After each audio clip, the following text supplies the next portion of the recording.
What is going on, everyone?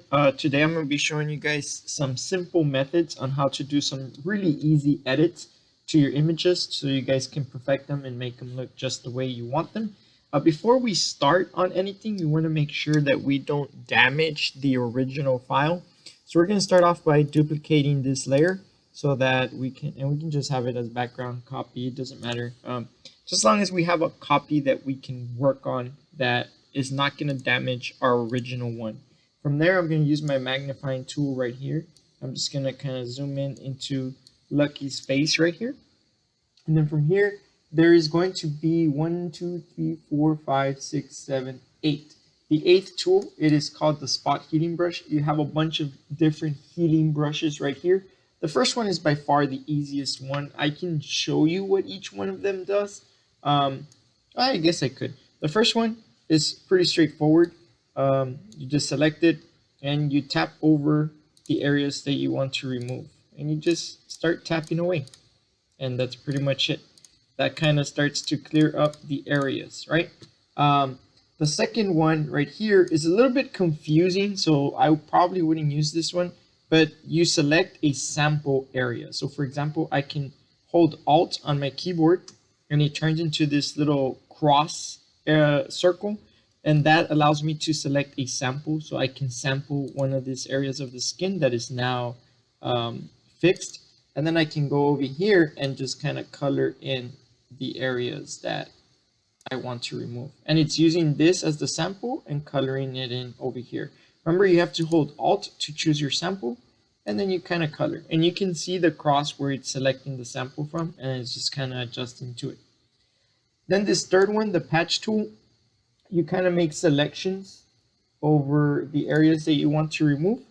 And then you just kind of drag around the area in the face where you want to grab your sample from, and it just kind of removes the areas just like so. So those are the ones that you all can use. These are going to be very simplistic, very simple, just to kind of mess around with the face and kind of clean it up so you guys can see the before and the after. Pretty easy, pretty straightforward. Now, the other thing, Lucky mentioned to me that he liked one of these images. I don't know if it was this one or another one, but you know, he had this issue where the elbow was getting cut off. But in this image, he has his elbow.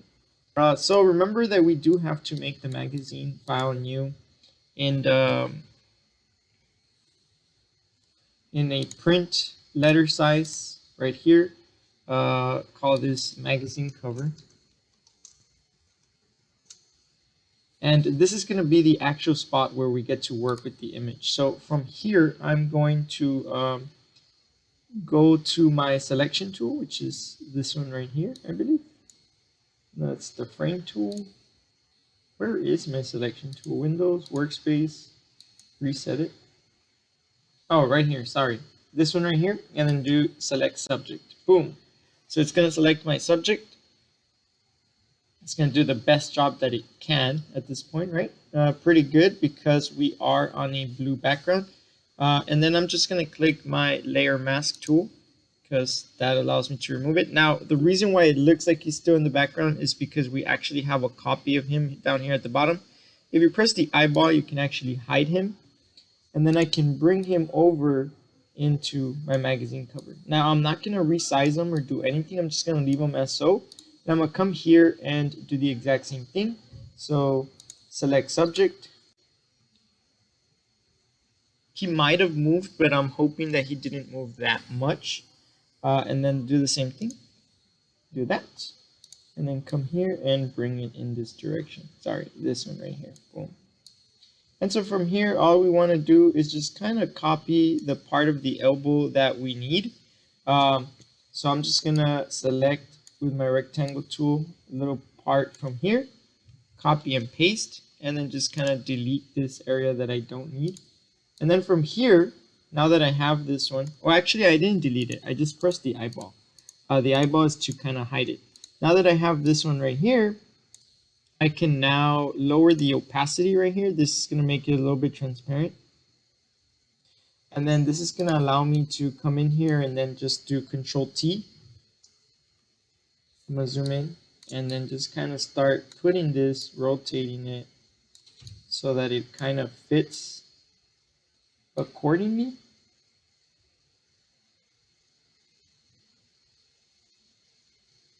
Somewhere right around there. I'll press OK, and then just bring this back up. Now I need to get rid of the blue here. So again, I'm gonna go to select subject and see what that does.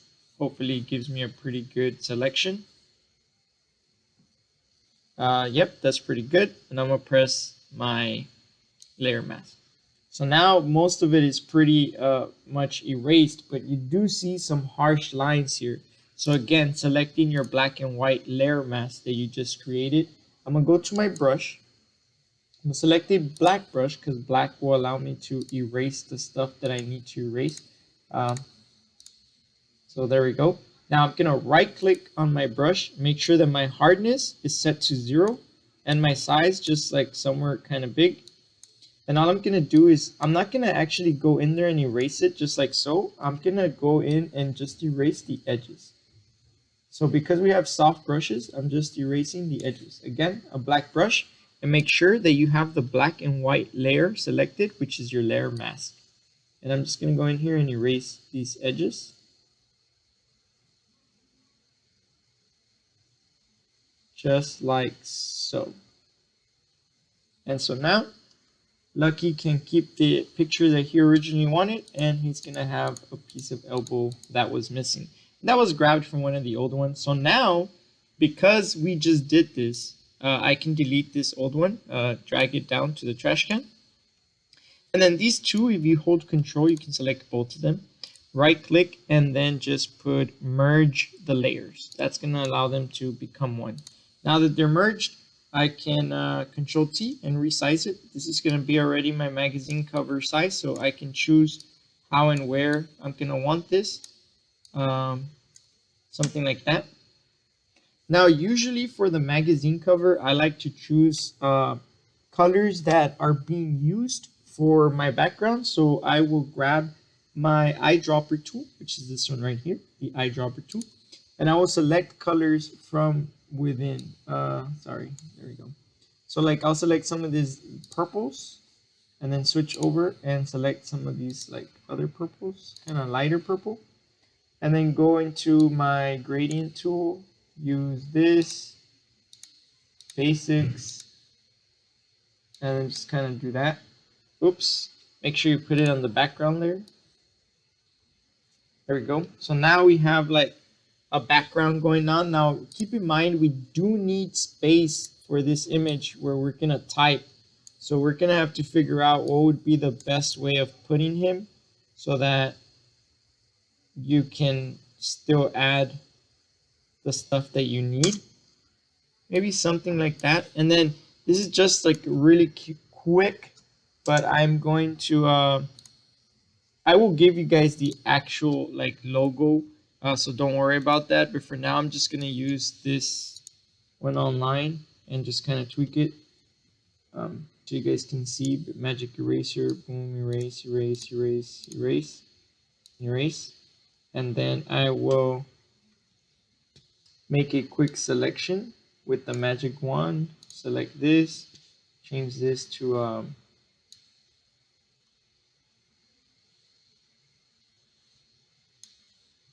something kind of dark.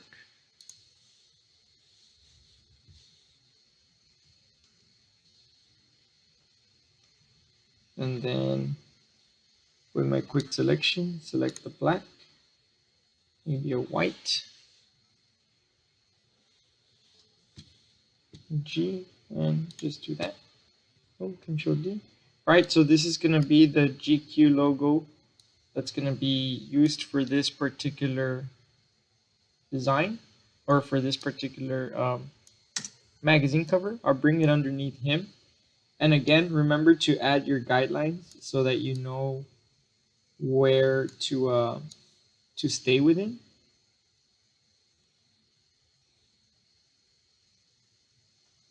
Perfect. So I can move my logo just a little bit more. There you go. So that's going to be the GQ magazine cover or logo and stuff. And then from here, he can start adding the rest of the information, or he can position himself however he would like. So that's it for the faces and then adding parts of your body that might have gotten cut off. Now to proceed to images that are dark and need to be brightened up. So for that, you're gonna go ahead and go here again, make a copy. Control J is your shortcut, or you can right click and put duplicate your layer. And then you can head over down here to this little circle right here, and it is where you can create an adjustment layer. Adjustment layers are just ways to adjust your layers with different stuff, right? So brightness, levels, curves, and exposure are all having to do with brightness. So we're gonna head into our levels right here, and you're gonna get 3 dots on this particular thing right here. So this is your levels graph. You have your darks, your midtones, and your highlights. So the highlights, there's nothing here. So we want to bring the highlights closer to where the light is actually coming into. So I'm bringing this, and already the picture is getting a lot brighter and it's starting to look good. We're going to move the midtones a little bit as well. And now it's bringing in a lot of those details that were originally missing, right? But now it looks a little bit kind of grayish. It doesn't look that well. You can bring this in downwards to make it just a little bit darker until you're completely satisfied. You can also go into Hue and Saturation, and this is going to be to add color. So this right here, the top slider at the top, makes you go into different colors. We don't want to mess with that. However, saturation. If we go to the left, it makes it almost black and white. But if we go to the right, it starts to add just a little bit of color. Now you don't want to add too much and make it look really weird. You just want to add just enough to where you can see before and after. Add a little bit of those oranges into the skin tone. And there, right there, you have a pretty good image. Now we do have all these things that are now over the top of him, and we need to make a selection with all these together. So once you're happy and you're satisfied, you can hold Control to select multiple ones, right click, and just put merge these layers. Boom. Now the layers are merged. So before and after, I can now go into my quick selection right here, select subject, just let it do its thing. And then from there, I will go down to my layer mask tool. Boom, he's selected. I can now move him into my magazine cover, bring him in here, decide where I want to place him. And then for his background, I can maybe select some of these little beige colors that he has going on here. And then just do a new layer, put it at the very bottom. Again, I will go with my gradient and then just kind of do something like that. Hide everything else, and that would be where he goes into. All right, so those are the 2 simple things that I wanted to show you all for editing your pictures. If you guys have any questions while working on this, please let me know, and I'll see you guys next time. Peace.